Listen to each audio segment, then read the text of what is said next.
Le terrassement autour de la maison est fait. J'ai été en mesure de compléter la terrasse en fabriquant les escaliers et en installant les rampes. On regarde ça. Pour déterminer la hauteur des marches, j'utilise un niveau pour connaître la hauteur à l'endroit au sol où commenceront les marches. Ça me donne 48 pouces. Je vais avoir 6 contre-marches dans l'escalier. Avec un petit morceau de bois et 2 serres, je fixe le morceau de bois sur l'équerre pour dessiner mon limon. L'angle de coupe de la contre-marche est de 50,8 degrés. Et pour la marche, c'est 39,2. Pour les coupes à 39,2, pas de problème. Je peux faire ça sur la scie à onglet. Par contre, pour la coupe à 50,8 degrés, je me suis fabriqué un gabarit de coupe pour pouvoir couper ça sur le banc-ci. Une fois le gabarit ajusté, ça va assez rondement. Je fais toutes les coupes à 39,2 degrés sur la scie à onglet et ensuite, je les coupe à 50,8 sur le banc-ci. Je fais 2 limons sans aucun problème. Au moment où je commençais à prendre le rythme, j'ai voulu couper un troisième limon à partir d'un morceau de 2 par 10 beaucoup trop épais. Et comme ma scie est équipée d'un mécanisme de protection, si jamais on touche à la lame de la scie avec la main, le mécanisme de protection s'est enclenché. En une fraction de seconde, une très petite fraction de seconde, la lame avait disparu et j'ai dû remplacer la lame et le break de la scie. Je vais me souvenir de ne pas couper du bois humide.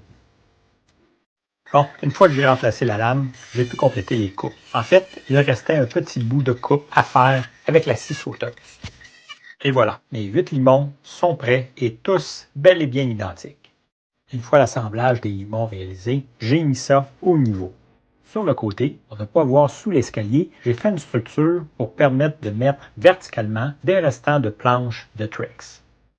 Pour couvrir le limon visible, j'utilise un morceau de fascia de Trex.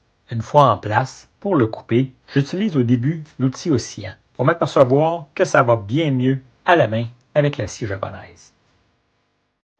Avant d'installer les marches et les contre-marches, je protège mes limons avec du tape résisto.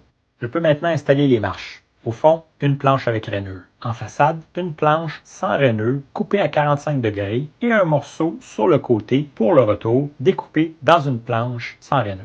Une fois les marches installées, je peux installer les contre-marches. 5 contre-marches découpées dans du fascia. Je mets le côté rond du fascia vers le bas avec un espace d'à peu près 3/16 de pouce.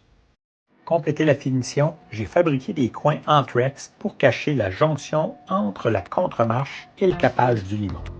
Bon, maintenant que les marches sont faites, ça nous prend des rampes. Pour m'assurer que la rampe soit bien solide, j'ai déterminé le positionnement des poteaux de manière à ce qu'ils soient vissés dans les limons de bois. Par contre, sur la terrasse, j'ai dû défaire une planche pour ajouter du solide à l'endroit où seront installés les 3 poteaux sur la terrasse. Maintenant que les poteaux pour la descente sont installés, je peux déterminer la longueur de la rampe nécessaire. À part les calculs et les validations pour m'assurer que l'espace entre le dernier barreau et le poteau est le même en haut et en bas, il faut simplement couper en angle la rampe et l'installer. Pour terminer la descente, il faut couper le poteau du bas à la bonne hauteur. Pour la portion horizontale, sur la terrasse, c'est encore plus facile puisqu'il n'y a pas de coupe en angle. Mais essentiellement, c'est la même technique. Pour terminer l'installation, il ne me reste qu'à couper les shims qui ont servi à ajuster le niveau des poteaux et à cacher les vis avec un genre de washer plein peint en noir que je fixe avec un peu de silicone.